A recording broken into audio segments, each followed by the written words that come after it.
नमस्कार, जय माता दी।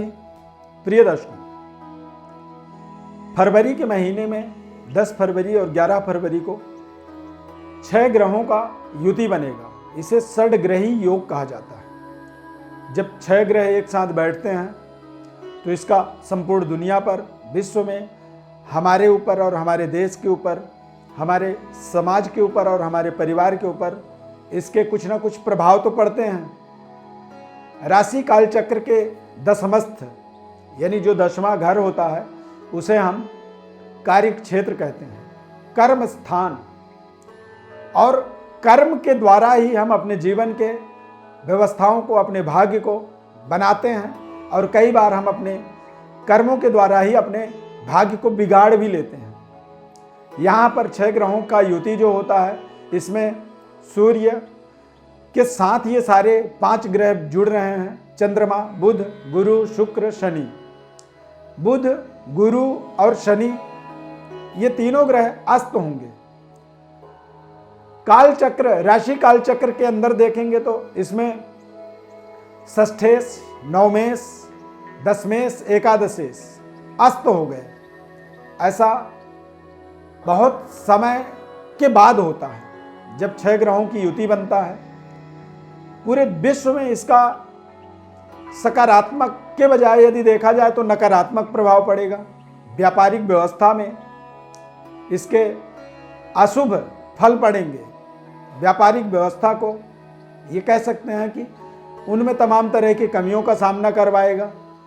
सरकार की जो व्यवस्था होती है, सरकार की जो अपनी एक गाइडलाइन होती है या सरकार की जो अपनी जिम्मेदारी होती है, उसमें भी कहीं ना कहीं कमी दिखेगी। आपसी कलह के योग बनेंगे। व्यापारिक व्यवस्था के अंदर या फिर सामाजिक व्यवस्था के अंदर भी इसके नकारात्मक प्रभाव पड़ेंगे। इस समय में भारत देश के अंदर जिस तरह से किसान आंदोलन के कारण से व्यवस्था अस्त व्यस्त है और आपसी कलह कह सकते हैं, देश के अंदर दुश्मनों का एक प्रभाव, षड्यंत्र कह सकते हैं, आपको होता हुआ दिखेगा। पूरे विश्व में इसके जो प्रभाव होंगे वो बेहद नकारात्मक प्रभाव रहने वाले हैं। और ये समय जब 6 ग्रहों का युति बनता है और खासकर मकर राशि के स्वामी शनि ग्रह जब अस्त होते हैं तो ऐसी स्थिति में भारत देश ही नहीं, संपूर्ण विश्व में इसके नकारात्मक प्रभाव रहेंगे। और इन 2 दिनों तक जो भी घटनाक्रम होने वाला है वो मानसिक अशांति पैदा करने वाला ही इसका परिणाम होगा। इस समय में आपको कोई भी ऐसे महत्वपूर्ण कार्यों को नहीं करनी चाहिए। इन 2 दिनों तक समय का निरीक्षण करना चाहिए, अवलोकन करना चाहिए और महत्वपूर्ण निर्णयों के इस षड्ग्रह योग के अलावा जो समय होता है उस समय में आपको करना चाहिए। ऐसा समय बारंबार नहीं आता है। जब हमारा देश आज़ाद हुआ था उस समय भी पंचग्रही योग बना हुआ था 15 अगस्त 1947 को।